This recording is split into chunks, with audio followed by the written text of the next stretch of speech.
دوستو، خداوند کا کلام آپ تک پہنچا ہے۔ پلیز لائک اور شیئر لازمی کیجیے۔ God bless you. یوئیل دوسرا باب۔ سیون میں نرسنگا پھونکو، میرے کوہ مقدس پر سانس باندھ کر زور سے پھونکو۔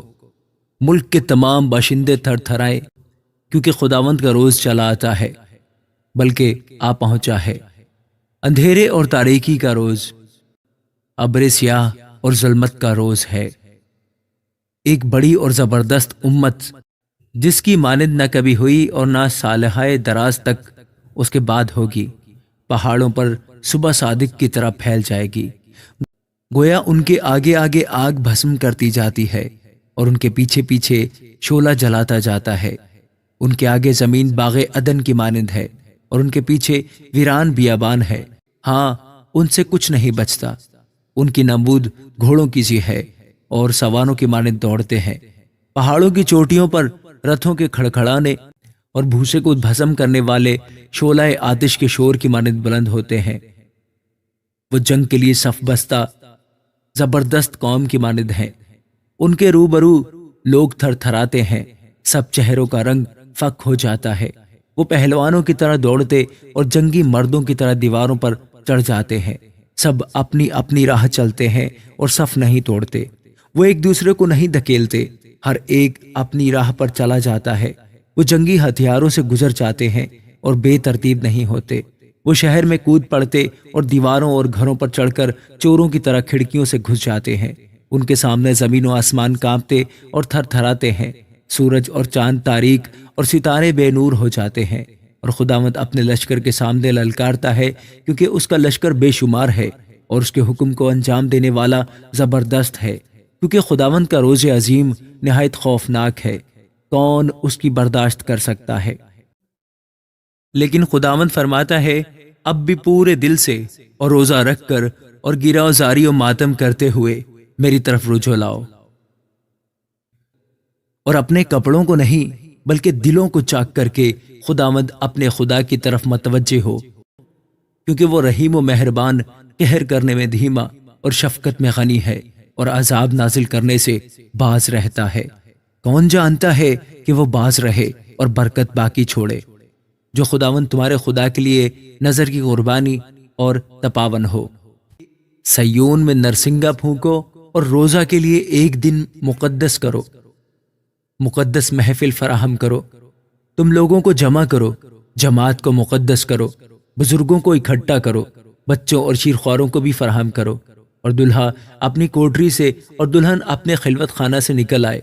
کاہن یعنی خداوند کے خادم ڈیوڑی اور قربانگاہ کے درمیان گریہ وزاری کریں اور کہیں، اے خداوند اپنے لوگوں پر رحم کر اور اپنی میراث کی توہین نہ ہونے دے۔ ایسا نہ ہو کہ دوسری قومیں ان پر حکومت کریں۔ وہ امتوں کے درمیان کیوں کہیں کہ ان کا خدا کہاں ہے؟ تب خداوند کو اپنے ملک کے لیے غیرت آئی اور اس نے اپنے لوگوں پر رحم کیا۔ پھر خداوند نے اپنے لوگوں سے فرمایا، میں تم کو اناج اور نئی مے اور تیل عطا فرماؤں گا، اور تم ان سے سیر ہوگے، اور میں پھر تم کو قوموں میں رسوا نہ کروں گا، اور شمالی لشکر کو تم سے دور کروں گا اور اسے خشک بیابان میں ہانک دوں گا۔ اس کے اگلے مشرقی سمندر میں اور پچھلے مغربی سمندر میں ہوں گے۔ اس سے بدبو اٹھے گی اور عفونت پھیلے گی، کیونکہ اس نے بڑی گستاخی کی ہے۔ اے زمین ہراساں نہ ہو، خوشی و شادمانی کر، کیونکہ خداوند نے بڑے بڑے کام کیے ہیں۔ اے دشتی جانوروں ہراساں نہ ہو، کیونکہ بیابان کی چراگاہ سبز ہوتی ہے اور درخت اپنا پھل لاتے ہیں، انجیر اور تاک اپنی پوری پیداوار دیتے ہیں۔ بس اے بنی سیون خوش ہو اور خداوند اپنے خدا میں شادمانی کرو، کیونکہ وہ تم کو پہلی برسات اعتدال سے بخشے گا۔ وہی تمہارے لیے بارش یعنی پہلی اور پچھلی برسات بر وقت بھیجے گا، یہاں تک کہ کھلیان گیہوں سے بھر جائیں گے اور حوض نئی مے اور تیل سے لبریز ہوں گے۔ اور ان برسوں کا حاصل جو میری تمہارے خلاف بھیجی ہوئی فوج ملخ نگل گئی اور کھا کر چٹ کر گئی، تم کو واپس دوں گا، اور تم خوب کھاؤ گے اور سیر ہوگے۔ اور خداوند اپنے خدا کے نام کی، جس نے تم سے عجیب سلوک کیا، ستائش کرو گے، اور میرے لوگ ہرگز شرمندہ نہ ہوں گے۔ تب تم جانو گے کہ میں اسرائیل کے درمیان ہوں اور میں خداوند تمہارا خدا ہوں اور کوئی دوسرا نہیں، اور میرے لوگ کبھی شرمندہ نہ ہوں گے۔ اور اس کے بعد میں ہر فرد بشر پر اپنی روح نازل کروں گا، اور تمہارے بیٹے بیٹیاں نبوت کریں گے، تمہارے بوڑھے خواب اور جوان رویا دیکھیں گے، بلکہ میں ان ایام میں غلاموں اور لونڈیوں پر اپنی روح نازل کروں گا، اور میں زمین و آسمان میں عجائب ظاہر کروں گا، یعنی خون اور آگ اور دھوئیں کے ستون۔ اس سے بیشتر کہ خداوند کا خوفناک روز عظیم آئے، آفتاب تاریک اور ماہتاب خون ہو جائے گا، اور جو کوئی خداوند کا نام لے گا نجات پائے گا، کیونکہ کوہ سیون اور یروشلم میں جیسا خداوند نے فرمایا ہے بچ نکلنے والے ہوں گے، اور باقی لوگوں میں وہ جن کو خداوند بلاتا ہے۔ آمین۔